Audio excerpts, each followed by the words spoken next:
Shri Gurubhyo Namaha. Welcome to our online teaching academy, Ekalaiva. Class 12, Accountancy, Accounting for Share Capital.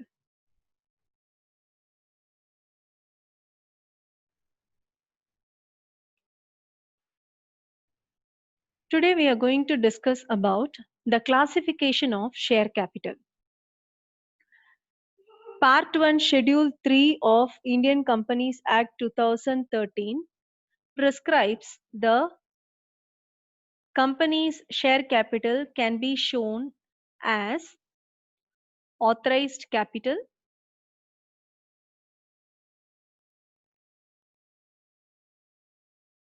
issued capital,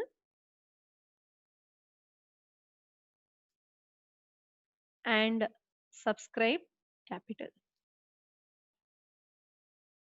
So authorized capital is the capital which is authorized by the memorandum of a company at the stage of its incorporation. Okay, so this definition is according to section 2(8) of Indian Companies Act 2013. Okay, so authorized capital is the capital which is authorized by memorandum of a company, memorandum of association of a company at the time of incorporation. Okay, and this is the maximum amount of share capital of the company. Okay, and this definition is stated in section 2(8) of Indian Companies Act 2013. Next comes issued capital. Issued capital is the capital which the company issues from time to time for subscription. That is, suppose if the registered capital is rupees 1 lakh, for example, the issued capital can be 50,000 or sometimes 25,000 or even 10,000, 10 times can be called. Okay, so issued capital means the capital which the company issues from time to time for subscription. For subscription here means for the public subscription, and this definition is given under section 250 of Indian Companies Act of 2013. Okay, next comes subscribed capital. Subscribed capital is the part of the capital which is actually subscribed by the public.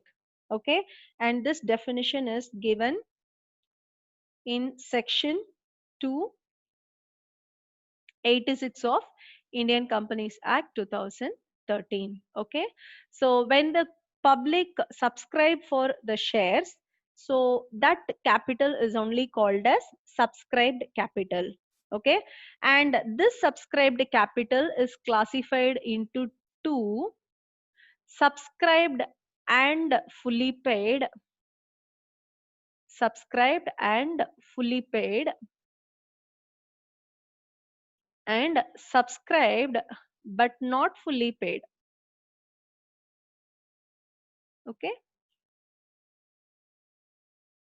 first we'll see subscribed and fully paid.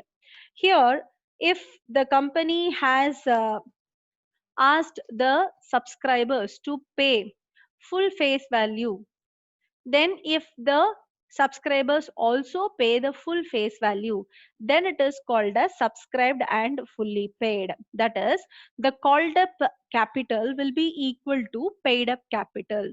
Now we need to understand what are these two terms, called up and paid up. So called up is the face value which the company has called up for the payment for its share capital. Okay, and paid up is the amount which is paid by the subscribers to the company. Okay, so that is called up capital and paid up capital. When these both are equal, we call it as subscribed and fully paid. For example, if 10 shares are issued by the company which are of rupees 10 each, and if the company is asking the public to pay at that full amount at the time of application itself, Okay, and if those who are applying are paying fully and applying, and if these shares are allotted to them, then the full payment is received. How much ever is the called up capital, that is rupees 100 is the called up capital here in this case, and that 100 rupees is completely received. Okay, so here the called up and paid up have become equal. That is why it is classified under subscribed and fully paid. Now coming to the other side, subscribed but not fully paid. Here we have two cases. In case one, the company would have called up the entire value, but the paid up capital will not be the same. There may be some arrears in the paid up capital. For example, if this 10 rupees is collected in installments, rupees 5 at the time of application, rupees 3 at the time of allotment, and rupees 2 should be paid on first and final call. Suppose if the company makes the payment or receives the payment in installment. Suppose if the subscriber is not able to pay a particular call amount or allotment amount, then it means the called up value doesn't match with the paid up value. Okay, there is some arrears amount left to be collected. So that is the first case under subscribed but not fully paid. Here in this case, company has called the value, but the subscriber has failed to pay the amount. So this is the first case. The second case is where the company itself will not call the full value. Okay, so the second case is the company has not called full amount. So here the company may not be in a mindset to call full amount for the shares. For example, if the company is asking the subscribers to pay only till allotment, then the first call is not at all called, is not at all demanded by the company, then even then it is subscribed but not fully paid. Okay, so in this case the called up value and paid up value will be the same, because the company has called up, how much ever is called up by the company is paid by the subscriber, but still the full face value is not called by the company. That is why this is also brought under subscribed but not fully paid. The uncalled amount which is reserved by the company like this, and when the company is deciding to call this amount only at the time of its liquidation, then that amount is called as reserve capital. Okay, the capital amount, that is the share capital account amount which is left uncalled till the liquidation of the company is called as reserve capital. Okay, so this is how subscribed capital is shown under notes to accounts.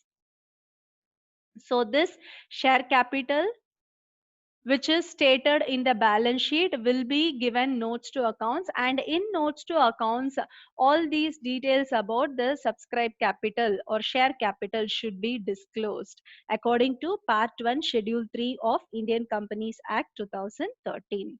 Okay, so in this part of the lesson we have learnt what are the different sections of capital, share capital, to be shown under notes to accounts.